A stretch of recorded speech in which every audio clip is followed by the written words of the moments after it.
लालू यादव वो शख्स जिसको बिहार में हुए अनगिनत नरसंहारों के लिए कथित तौर पर जिम्मेदार माना गया। लालू यादव वो शख्स जिसको बिहार में जंगल राज का प्रणेता माना गया। लालू यादव वो राजनेता जिसके बेटे को लोग बस इसलिए वोट देने से डरते हैं क्योंकि उन्होंने 90 का दशक देखा है। यहां बहुत कुछ कहने की आवश्यकता नहीं है कि बिहार और बिहारियों के लिए लालू यादव कौन है।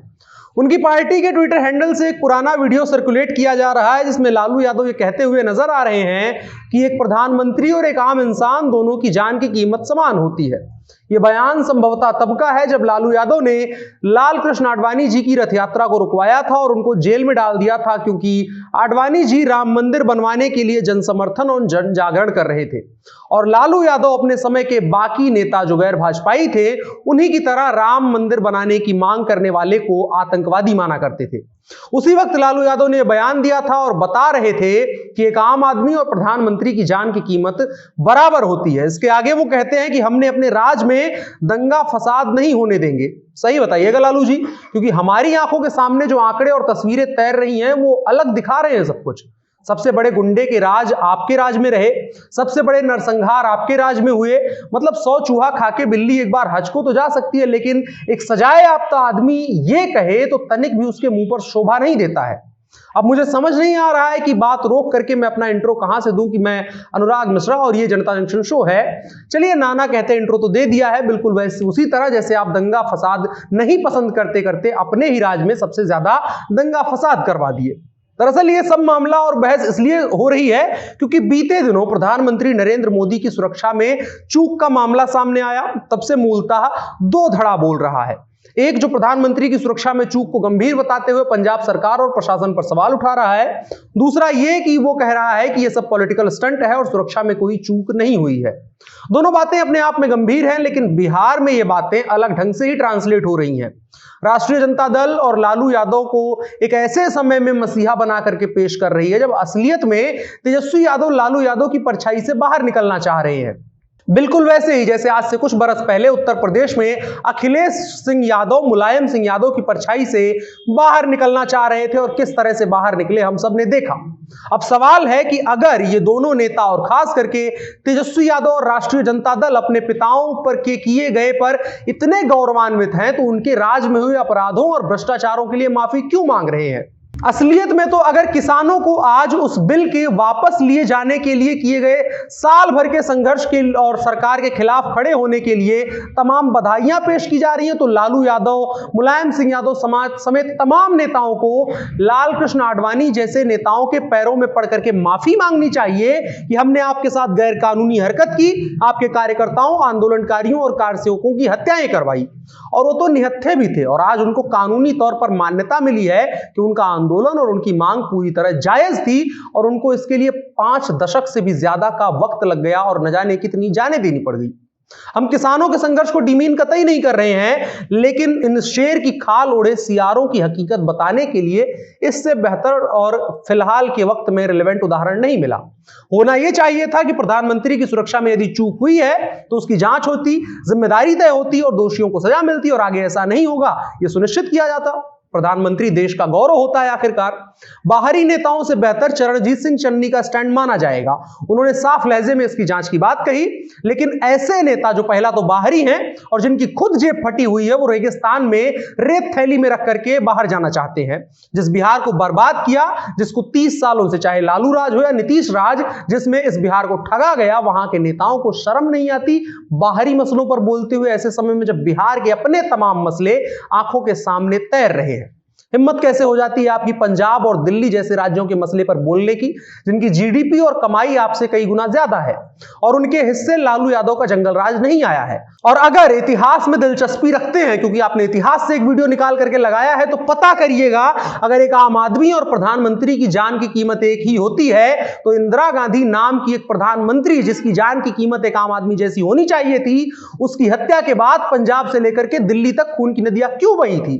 क्यों उसके हत्यारे हजारे को तुरंत पूछताछ के दौरान गोली मार दी गई थी, और क्यों उसके बाद एसपीजी को इंट्रोड्यूस किया गया, और क्यों राजीव गांधी बरसों बरस तक बेअंत सिंह को कभी माफ नहीं कर पाए और उसके हत्यारों को आज तक मुकदमे में फंसा करके रखा गया।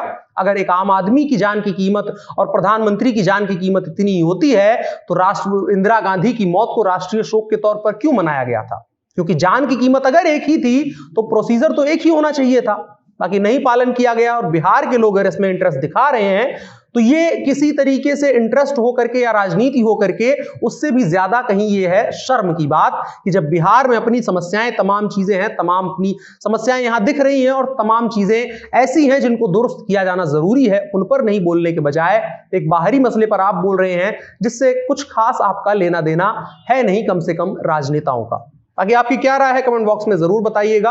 और आज की बड़ी खबर में इतना ही। अब बढ़ चलते हैं कार्यक्रम के अगले हिस्से की तरफ, जो है इन शॉर्ट। सबसे पहली खबर सुप्रीम कोर्ट से जुड़ी हुई। सुप्रीम कोर्ट ने नीट पीजी काउंसलिंग 2021 को हरी झंडी दे दी है। ओबीसी के लिए 27% आरक्षण को भी सुप्रीम कोर्ट की ओर से मंजूरी मिल गई है। वहीं आर्थिक रूप से कमजोर वर्गों के लिए 10% आरक्षण इस वर्ष प्रभावी रहेगा, यानी ईडब्ल्यूएस। कोर्ट ने इस वर्ष साल 2021 और 22 के लिए ईडब्ल्यूएस के लिए आय मानदंड को जारी करने के लिए अजय भूषण पांडे की समिति की सिफारिश को स्वीकार कर लिया है। कोर्ट के मुताबिक इस साल पुराने नियमों के आधार पर ही एडमिशन दिए जाएंगे। हालांकि भविष्य में इस कोटे को जारी रखा जाएगा या नहीं, इसका निर्णय सुप्रीम कोर्ट करेगा। मामले में अगली सुनवाई मार्च के दूसरे हफ्ते में की जाएगी। ऑल इंडिया कोटे की सीटों के लिए नीट पीजी काउंसलिंग 25 अक्टूबर से शुरू होनी थी, लेकिन सुप्रीम कोर्ट के आदेश के बाद नीट पीजी काउंसलिंग स्थगित कर दी गई। नीट यूजी और पीजी में आरक्षण का मुद्दा काफी लंबे वक्त से लंबित था। प्रधानमंत्री नरेंद्र मोदी ने 26 जुलाई को संबंधित केंद्रीय मंत्रियों को इस समस्या का समाधान निकालने का निर्देश दिया था। इसके बाद नीट यूजी और पीजी दाखिले में आरक्षण लागू करने के निर्देश दिए गए हैं। इसके अलावा एक खबर मुंबई से, जहां महिला ब्यूटिशियन की तहरीर पर मंसूरपुर थाने में हेयर स्टाइलिस्ट जावेद हबीब के खिलाफ महामारी अधिनियम और आपदा अधिनियम की धाराओं में मुकदमा दर्ज किया गया है। पीड़ित महिला ने सीएम पोर्टल पर शिकायत भी दर्ज की थी। हेयर स्टाइलिस्ट जावेद हबीब ने की बीते दिनों एक वीडियो वायरल हुआ था, जिसके बाद कल रात को इंस्टाग्राम पर उन्होंने इसके लिए माफी मांगी। उन्होंने कहा कि मेरे सेमिनार में कुछ शब्दों को लेकर के लोगों को ठेस पहुंची है। एक ही बात बोलना चाहूंगा, हमारे जो सेमिनार होते हैं ना, वो प्रोफेशनल सेमिनार हैं, मतलब जो लोग हमारे प्रोफेशन में काम करते हैं, ये हमारे लंबे शो होते हैं। एक ही बात बोलता हूं, दिल से बोलता हूं, अगर आपको सच्ची में ठेस पहुंची है, हर्ट हुए हैं, तो माफ करो ना, सॉरी, दिल से माफी मांगता हूं। इसके अलावा एक खबर उत्तर प्रदेश से, सपा अध्यक्ष अखिलेश यादव के करीबी और एमएलसी पंपी जैन के इत्र का कारोबार 40% कच्चे पर्चे पर चल रहा है। बड़े पैमाने पर अघोषित कमाई मुंबई और दुबई के रियल एस्टेट कारोबार में खपाई जा रही है। संयुक्त अरब अमीरात यूएई में फर्में बनाई गई हैं, इनके जरिए करोड़ों रुपए की कैपिटल लाई गई है। इसकी आय को बाद में ऊंचे मूल्य के शेयर पर दिखाया गया है। इसी तरह से कई पार्टनर जो सेवानिवृत्त हो चुके हैं, उनकी आय को भी नहीं दर्शाया गया है। उनकी 45 करोड़ की आय को रिटर्नों में नहीं दिखाया गया है, जिसको लेकर के अब मामला बढ़ रहा है। इसके अलावा एक खबर दुनिया के सबसे अमीर शख्स और टेस्ला और स्पेसएक्स कंपनी के मालिक एलन मस्क से जुड़ी हुई। उनकी संपत्ति नए साल में पहले दिन जबरदस्त उछाल के साथ 304 अरब डॉलर पर पहुंच गई थी, लेकिन बीते 3 दिनों में टेस्ला के शेयरों में आई भारी गिरावट के कारण उन्हें तगड़ा नुकसान उठाना पड़ा है और एक झटके में मस्क की दौलत 30 अरब डॉलर कम हो गई है। आज के इन शॉर्ट्स में इतना ही। अब बढ़ चलते हैं अगले हिस्से की तरफ, जो है आज का कानून। आज के कानून में हम किसी फैसले की बात नहीं करेंगे, बल्कि कोरोना के संक्रमण का जो असर सुप्रीम कोर्ट पर पड़ा है उस पर बात करेंगे। सुप्रीम कोर्ट के 2 जज कोरोना पॉजिटिव पाए गए हैं, जिसके बाद अब सुप्रीम कोर्ट भी वर्क फ्रॉम होम के मूड में आ गया है। दरअसल सुप्रीम कोर्ट में अब चीफ जस्टिस सहित 5 शीर्ष जज 10:30 बजे के बाद भी अपनी अपनी अदालत की कक्षाओं में आज नहीं आए, तो सभी को लगा कॉलेजियम की मीटिंग चल रही है, देर में थोड़ा आएंगे। लेकिन बाद में खबर यह आई कि 5 सीनियर मोस्ट जज सुप्रीम कोर्ट परिसर में कोविड की स्थिति की समीक्षा और हालात से निपटने के उपाय तलाश रहे थे, और मीटिंग में फैसला यह हुआ है कि सभी जज अब अपने घरों से ही सुनवाई करेंगे। यानी फिर से कोर्ट 2 साल पीछे चला गया है। 22 मार्च 2020 से सुप्रीम कोर्ट में वर्चुअल सुनवाई शुरू हुई थी पहली बार, और फिर जब कोरोना पड़ा तो साल 2021 के अंत में फिर से फिजिकल सुनवाई शुरू हुई थी। लेकिन अब जब 2 जज संक्रमित पाए गए हैं तो स्थिति फिर से वैसी ही हो गई है। यानी सुनवाई अब ऑनलाइन होगी, यानी सुनवाई के दौरान वीडियो स्क्रीन पर अलग अलग विंडो में जज, वकील और समेत तमाम लोग उपस्थित होंगे। और इसी तरीके से जब तक कोरोना की स्थिति सामान्य नहीं हो जाती है, या कॉलेजियम क्या फैसला लेती है, जब तक कोई फैसला नहीं आ जाता है अगले फैसले तक, इसी तरीके से वर्क फ्रॉम होम के तरीके से सुनवाई की जाएगी। आज के कानून के हिस्से में इतना ही। अब बढ़ चलते हैं आखिरी हिस्से की तरफ, जो है नसीहत ओशो की तरफ से। वो कहते हैं कि जीवन कोई त्रासदी नहीं है, ये एक हास्य है। जीवित रहने का मतलब है हास्य का बोध होना। सरल सा मतलब है कि जिंदगी में हमें हंसते मुस्कुराते रहना चाहिए, लोड कम लेना चाहिए, बल्कि जिंदगी को बेहतर बनाने और खुश रहने का कैसे इंतजाम किया जाए इसकी दिशा में हमें काम करना चाहिए। बाकी मौज करिए। आज का ये जनता जंक्शन शो था, जिसमें हम देश और दुनिया की तमाम खबरों के बारे में बात करते हैं। रोज 9 बजे ये कार्यक्रम आता है, जिसको आप देख सकते हैं। और साथ ही साथ आपकी क्या राय है वो भी कमेंट बॉक्स में बता सकते हैं और इस वीडियो को साझा भी कर सकते हैं। मेरा नाम अनुराग मिश्रा है, आप जनता जंक्शन देख रहे थे। कैमरे पर मेरे साथ ओम प्रकाश थे। शुक्रिया।